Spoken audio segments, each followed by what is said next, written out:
Yo, it's Mel from Rap Rankings. To hear the full episode this clip comes from and all the other episodes, stop by raprankings.com or search Rap Rankings on your favorite podcast platform. Track 5, The Shiznit, featuring Lil David Ruffin. Yeah. Is that his actual stage name? That's what he's credited as. That's wild. Well, shout out to him and I guess Big David Ruffin too, wherever he is. What group was he in? Was that the Temptations? Yeah, I think so. Now we're gonna have to check. I my black card is on the line here. Yeah. Okay, I was right. Shout out to David Ruffin. Anyway, song is a flat 7. I disagree. I think it's a flat 8. Okay. So you're scaring me. Me, baby.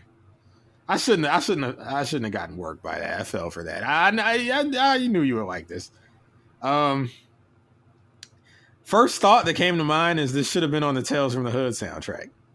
That's funny. I feel like the Shiznit. Okay, I get you, but I feel that way about Murder Was the Case to an extent. Oh, that too. That would totally work. Yeah. That beat feels like it was missing from that soundtrack, and we did review that soundtrack on Patreon and film. Well, yeah, that beat. I mean, this beat too. They're both kind of creepy beats. I mean, Murder Is the Case more so. Yeah. But well, this beat starts to me with that. Is I like the flutes in here. That is that Marvin Gaye. Right. Or am I just thinking of the way that one song "Make Me Wanna Holler"?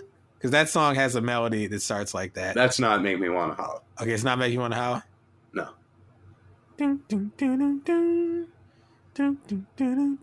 Okay, yeah. Because this is.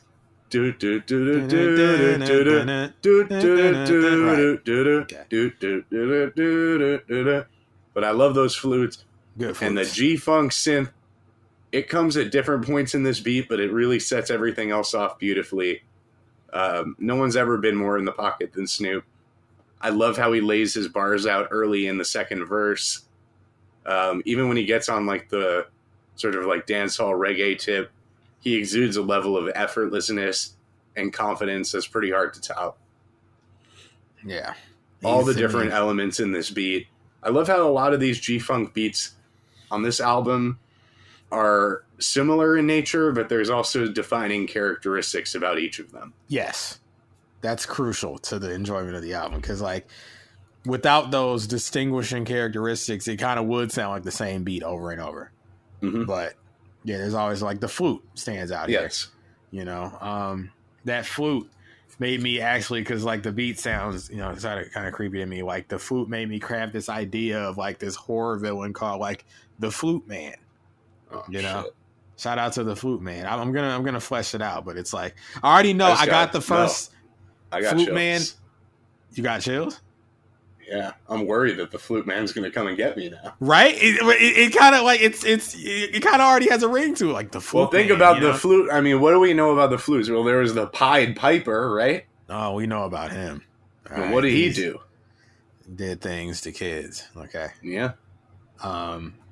Yeah. Well, this guy, I'm not sure exactly how the flute plays into how he gets his victims, but all I know is the first title is called The Flute Man. The first installment. There's going to be a sequel, Flute Man 2, For Whom the Wind Tolls. But after that, I gotta flesh it out. But sounding like the rare sequel that's better than the original. I'll let y'all know how it goes. But yeah, Snoop is on here. Ready? Flute Man 3, Flute Man Unbound. There you go. Flute Man Unbound. You gotta love horror sequels, because that's the one realm where you want them to be good, but like they're not required to be. Part 4, Flute Man 4, Curse of Flute Man. It's what that's really a special thing about horror movies is like we welcome they're allowed the sequels, to pump out sequels. We don't give a fuck. Give us another. Give us another one. Give us Nightmare on Elm Street. Part 9 or Jason 11. I don't give a shit. Yeah, just keep pumping them out. Just keep pumping the shit out. We love it. Yeah, we do. We definitely do. I mean, you know, yeah, I got the freaking Elm Street 3. That's my favorite Elm Street. You know, the Dream Warriors. You my favorite new Elm Street. Dunna, dunna, dunna, dunna, dunna. You my favorite new Elm Street. Yeah, absolutely. Yeah, look, Snoop, the flow here, you know, he's like, as I dip around, I'm trying to remember the flow. As I dip around the corner now, I'm on another mission, wishing upon a star. Snoop did, just, come on. I mean, flowing ass dude, okay? He be sliding on these beats, slithering. It's like, you were saying, there's no strain ever. Like, just, he never sounds strained in the booth. It's just, it's like he was born to do this, you know? Breaking niggas down like Evander Holyfield, chill till the next episode. That next episode, you know. There's a moment that stood out. I wish I could remember. I couldn't remember. I tried. I feel like I've heard this flow in a modern song. It may have been like an interpolation or something, but this part is like, tell you the truth, I swoop in a coupe. I used to sell loot. I used to shoot hoops. Like, I just heard it somewhere. Like, I'm pretty sure it's like a newer song, like in the past year or two. If you know what I'm talking about, if that was enough for you to kind of extrapolate, call in 718-635-0743. I'll give you $1. Is it one of these young rappers you're thinking about? I think so. Okay. But I'm not Roddy sure. Rich? No, it wasn't Roddy Rich. Yeah, it wasn't Roddy Rich. Yeah, but the flow, you know, Snoop Dogg is on the mic. I'm about as crazy as Biz. Marquis Spark D. You know, Marquis Spark D. Syllables, bro. You gotta love this. Confused because the bad website said this, and it's also what I heard, but he said, I'm finna fuck a bitch. What's her name? It's Luke. Not really a quote-unquote bitch name, but I think maybe he could have said loot. You know, like, I'm getting to this money, like, I'm fucking the money. Like, I don't know. But it sounded like Luke. If I'm wrong, I'm wrong. Verse 3, I love the start of verse 3. I'm somewhat brain boggled. So I look to the microphone and slowly start to wobble, grab it, have it, stick it to the plug. Like, if you a rapper, you know that's bars, okay? We do all this because we brain boggle, because we got to get this stuff off, you know? Verses are puzzles. They're puzzles, bro. Once Life is a puzzle. And once then you the verses, start a verse, it's about solving a puzzle. Yes. Exactly. And I mean, there are many times in my life where it's like, you come in with like a bar and like you're building a verse around the bar. That can be dangerous. Or, you know how the verse is going to end. So you have to kind of work your way to that. Sometimes you start up top, you know. I prefer to start up top. It just feels safer. Usually turns out better for me. I've never not started at the top. You've never had just like a bar, like a lone bar, and you kind of build a song from there? I've had a bar that like I've wanted to end the fourth bar with, but not. Okay, so you had like a specific place. I've had that too. Like, you know where you want to place it in the structure of the verse. Yeah, where it's like it's a disembodied bar, and I know where it would fit. Right. On a song based on how it's like the cadence and whatnot. But I tend to write from the top. Got it. You know what it is? Sometimes I'll write verses for songs, and I'm like, oh, you know what? The first verse is not really the first verse.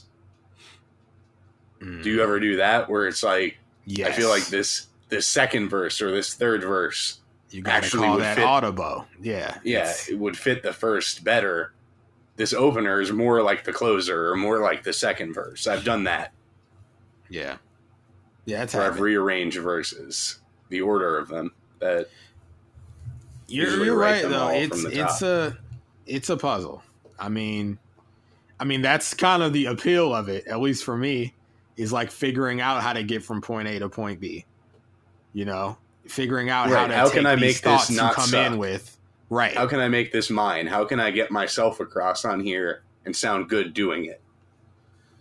Man, they said, Mel, you sound like you miss rap. Nah. I'm just using my prior experiences to bolster my point. That's all. But I'm happy that we have these experiences. I think it helps in our analysis. I would say it enriches the show. I hope it does. Otherwise, I have no desire to return to it. I mean, maybe the last one will, you'll get a musical component with it, but that's about it. Wow. The live, so it's a variety show, the last one. No, I'm saying it might, an album might be released concurrently with the show. I see. Okay. But the show's a long way off. I'm more interested right now in fixing Peoria, if I'm being honest. Okay. About where I'm at right now and what my intentions are. I saw them complaining about the potholes in Baltimore today, and I just thought, will you shut up, man? That's how I felt. Because I was like, I'm tired of hearing about no damn Baltimore. No one talks about Peoria, okay? Baltimore. All right? Why don't you Old Bay seasoning-loving Baltimoreans go fix your own damn potholes? Baltimoreans? We got real issues to deal with over in Peoria. Perhaps? Peoria, the Forgotten City, is what it's gonna be known as for a while. This man told Baltimore. Will you shut up, man? Listen, who is on your... They said you've never seen potholes unless you've come to Baltimore. Oh, please. Okay? These Peoria potholes are among the worst. I think they're worse than potholes in Iraq. I mean, I'm sure they have them there, but I mean, that's mostly because it's sand, right? No, there's potholes because the Armo ran through it all, Oh, the Armo. Okay. The Armo ran through it. They caused all these potholes, and you've never even seen... There's better I mean, it's better to drive over there in Iraq than it is in freaking Peoria. I've never seen anything like it. I can't drive in Peoria. My car fell into an entire pothole, which is why I started this campaign. Actually, I lost the car as it fell into a pothole. It was completely absorbed by it, and I was disgusted with not only that, but once I found out some data about what we were talking about earlier in the treatment of African Americans in Peoria, I was thinking we need to burn this whole place down.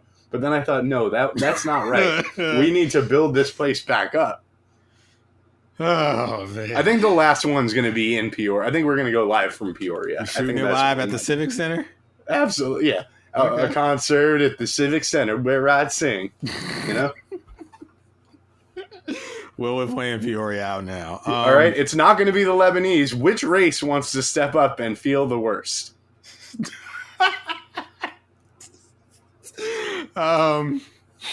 Yeah, okay. So... there's a moment in this song that reminds me of something else. My rap knowledge coming into play, thanks to this show. I'm going to play the part from the song. Here's Snoop right here. Cause they know about the shit that we be going through. And they know about the shit that I be putting up. That flow reminds me of this exactly. Went to Carville to get a milkshake. This honey ripped me off all my loot cakes. Same Yeah, same year. Same thing. Same year. Same year. Yeah. Oh, they probably they could have rubbed off on one another. I don't know, but maybe it was just the style at the time. Perhaps, yeah, that's a thing too. Snoop is on the mic and I gets wicked. Follow me, okay. Follow me, okay. Flow moments, okay. This is just a good G-Funk record. The hook is just humming the thing. Yeah, and it works. Sometimes that's all you need to do, Yeah, I mean, look, this is just a good record. There has not been a song yet that I haven't given at least a flat 8 to. Song, right? Because there's been skits and things, but yeah. Well, would you look at that? The music's great. I'll tell you what's not great. Mel's opening set of the last one. I got some jokes for you to end this review. To end this review? So, yeah, this song review. Okay. All right. What did the white man who bought Mel's old Chevy Sonic with the broken AC say? What is he gonna say in about a month when summer rolls around? So I get nothing? No, he's gonna say, boy, it's getting hot. Oh man. Okay. Next up, what did Mel think when Dinner Roll bought the new car when he can't even legally drive it because he can't pass the test at the DMV? What? You can't see. All right. Next That's up, mean, but okay. it's true. Is it not true? Okay. What did Moulz say while trying to figure out how to defeat one of those Elden Ring bosses? Oh shit. Daniel, how do I turn this thing online? This. Oh, I'm somewhat brain boggled. There you go. You were somewhat brain boggled. And final joke. I thought we discussed the jokes from you in the last one are going to be delivered at such a right clip. in the manic nonstop auctioneer. They will. I'm just getting my funny bone in shape. What did Drake say to Adonis after he got his first splinter? It's a wood ting.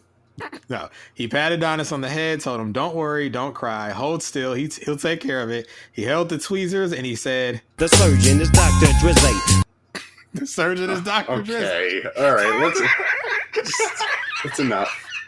That is enough of you for this particular song. Okay, you can move on if you're ready. Yeah, let's please. Okay. Those will not be on the last one. 66666. All right. Yo, it's Mel from Rap Rankings. To hear the full episode this clip comes from and all the other episodes, stop by raprankings.com or search Rap Rankings on your favorite podcast platform.